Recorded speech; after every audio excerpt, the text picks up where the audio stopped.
बहुत अच्छा हुआ। इसको तो पहले ही करना चाहिए था। लोग पहले से मांग भी कर रहे थे, लेकिन पता नहीं कौन सा गणित जो है वो आधार बना करके वित्त मंत्री कह रही थी कि नहीं साहब, कम करने से कीमत ज़्यादा बढ़ जाएगी। अब ये बात किसी को समझ में नहीं आ रही थी कि टैक्स आप घटाइएगा तो कीमत जो है नीचे आनी चाहिए। वो कह रही थी कि नहीं, टैक्स घटाने के बाद कीमत ऊपर चली जाएगी। तो खैर देर आए दुरुस्त आए।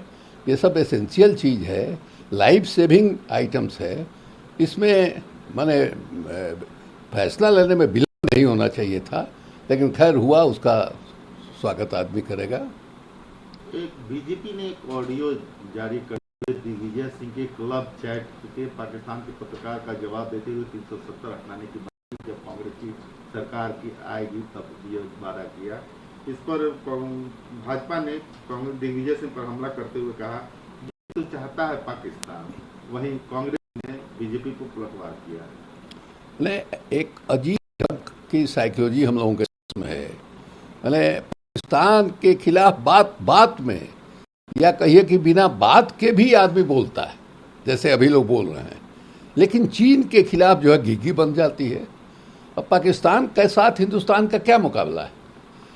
किसी भी मामले में वो हमारे सामने ठहरता नहीं है, चाहे फौज की संख्या का मामला हो, मैंने एयरफोर्स का मामला हो, बाकी भी आधुनिक जो टेक्नोलॉजी है युद्ध का, उस मामले में कहीं हमारे सामने नहीं ठहरता है।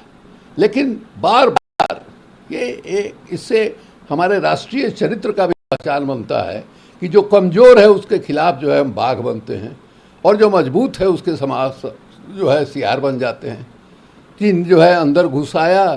हमारे प्रधानमंत्री जी ने कहा कि न कोई घुसा हुआ था न कोई घुसा हुआ है, और उसके बाद आई खबर कि साहब दोनों देश की सेनाएं वापस हो रही हैं।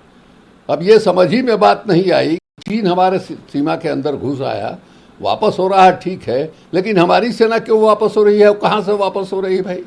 और आज के दिन भी मैंने चीन जितना अंदर आया था हमारे, वो सब जगह को छोड़ा नहीं है, अभी भी हमारे देश के सीमा के अंदर वो कायम है।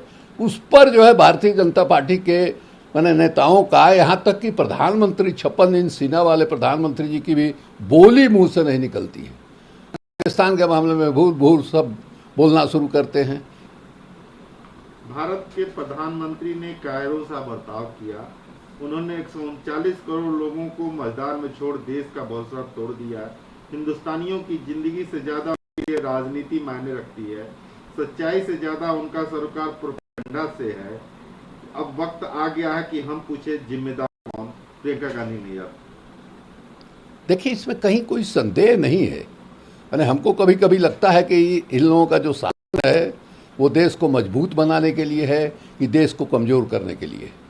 अब जिस ढंग से चुनाव हुआ, बंगाल के चुनाव में जिस बुरी तरह से लोग हारे, और तो और उनके राष्ट्रीय उपाध्यक्ष मुकुल राय जो है वो फिर टीएमसी में वापस चले गए, ये जानते हुए भी कि हम भारतीय जनता पार्टी में थे तो शारदा कांड में हमारे खिलाफ कोई कार्रवाई नहीं हुई, बाकी मंत्री तक को जेल भेज दिया गया। ये रिस्क लेते हुए भी वो फिर से आ गए, क्या वजह है भाई? और उसके बाद आप देखिए कि आज तक उस सरकार को चैन से काम करने नहीं दिया जा रहा है। वो एक राजभवन में भारतीय जनता पार्टी का हर जगह दफ्तर खुल जाता है, और वो जो है सरकार को काम नहीं करने देता है। अब देखिए अभी लक्षद्वीप में क्या हो रहा है, 95-96% आदिवासी मुसलमान हैं उस इलाके में, और ये पहली दफ़ा ऐसा हुआ है कि एक पॉलिटिकल आदमी वहाँ प्रशासन बन करके गया है। इसके पहले तक हमेशा मैंने भारत सरकार का ज्वाइंट सेक्रेटरी रैंक का अफसर वहाँ जाता था।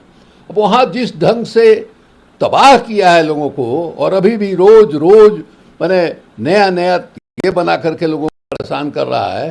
पूरा उथल पुथल मचा हुआ है, शांत देश, कहीं से कोई क्राइम की घटना नहीं, शराब वहाँ नहीं कोई पीता है, शराब का दुकान खुलवा दिया।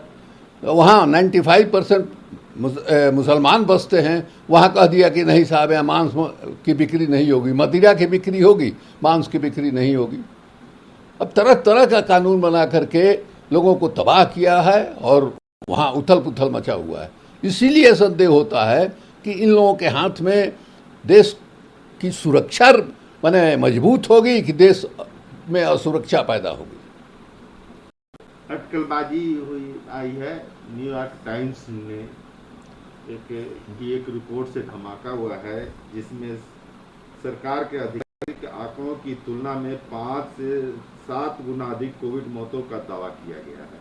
नहीं तो बिल्कुल सही है ना भाई, हमारे यहाँ बिहार में ही देखिए, हाई कोर्ट ने जब आई तो बिल्कुल माने सीधा साधा गणित है। औसत मृत्यु हमारे यहाँ कितनी होती थी और इस काल में, कोरोना काल में कितनी मृत्यु हुई। अब दोनों का जो डिफरेंस है वो कोरोना से मृत्यु, तो ये हर राज्य में आंकड़े को छुपाया गया है। हमारे यहाँ भी नियम था बिहार में कि जो सिविल सर्जन जो रिपोर्ट करेगा कोविड से मौत हुई है वही दर्ज होगा कि कोविड से मौत हुई है। लेकिन जिसको आपने भर्ती नहीं किया, जिसको आपने टेस्ट नहीं किया, घर में मर गया, लेकिन उसकी गिनती नहीं होती थी। अब हमारे यहाँ तो बिहार में मुख्यमंत्री जी ने घोषणा कर दिया है कि जो कोरोना मर रहे हैं उनको 4 लाख रुपया दिया जाएगा। अब देखिए, करप्शन का आपने हिसाब नहीं रखा है कि कोरोना से कितने लोगों की मृत्यु हुई। ये तो बिल्कुल स्पष्ट हो चुका है। हाई कोर्ट के निर्देश पर आपने जो सूची बनाई है, आपके स्वास्थ्य विभाग ने सूची बनाई है, उसी से स्पष्ट है कि बहुत बड़ा गैप है। अब जिनको कोरोना का सर्टिफिकेट नहीं मिल गया उनको आप कह दीजिएगा भाई। अब दलाल उनके पीछे पीछे लगेंगे कि नहीं साहब चलिए हम आपको दिलवाते हैं। तो इसके लिए कोई भी कायदे से कोई नीति और नियम जो है नहीं बन पाया है और हर राज्य सरकारों ने माने जो एक्चुअल डेथ का आंकड़ा है उसको छुपाने का काम किया है और 4 गुना, 5 गुना, 6 गुना, 7 गुना ज़्यादा मौत हुई है, इसको छुपाया गया है। इससे माने कोरोना जो है उसके महामारी से, उसके प्रकोप से आदमी बचता नहीं है, बल्कि माने और जो है ठोकर खाता है।